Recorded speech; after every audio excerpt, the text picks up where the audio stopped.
কাজলা দিদি। কবি যতীন্দ্রমোহন বাগচি।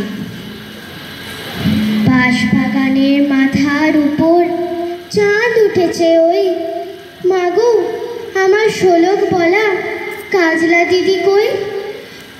লেবু পুকুর পাড়ে লেবুর তলে থোকায় থোকায় জোনাক চলে।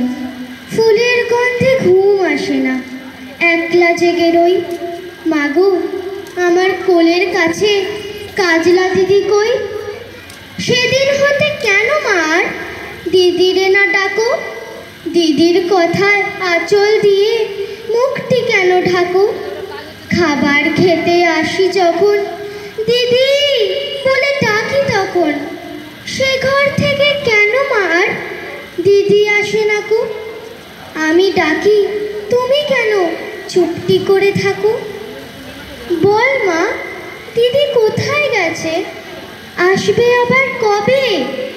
কাল যে আমার নতুন করে পুতুল বিয়ে হবে। দিদির মতো ফাঁকি দিয়ে আমিও যদি লুকাই গিয়ে, তুমি তখন একলা ঘরে কেমন করে রবে? আমিও নাই দিদিও নাই, কেমন মজা হবে? ভুঁই চাপাতে ভরে গেছে শিউলি গাছের তল, মারাস নে মা পুকুর থেকে আনবি যখন জল। ডালিম গাছের ফাঁকে ফাঁকে বুলবুলিটি লুকিয়ে থাকে, উড়িয়ে তুমি দিও না মা ছিঁড়তে গিয়ে ফল।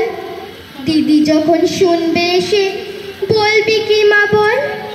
বাঁশবাগানের মাথার উপর চাঁদ উঠেছে ওই, এমন সময় মাগো আমার কাজলা দিদি কই? লেবুর তলে পুকুর পাড়ে ঝি ঝি ডাকে ঝোপে ঝাড়ে। ফুলের গন্ধে ঘুম আসে না, তাই তো জেগে রই। রাত্রি হলো মাগো আমার কাজলা দিদি কই? ধন্যবাদ।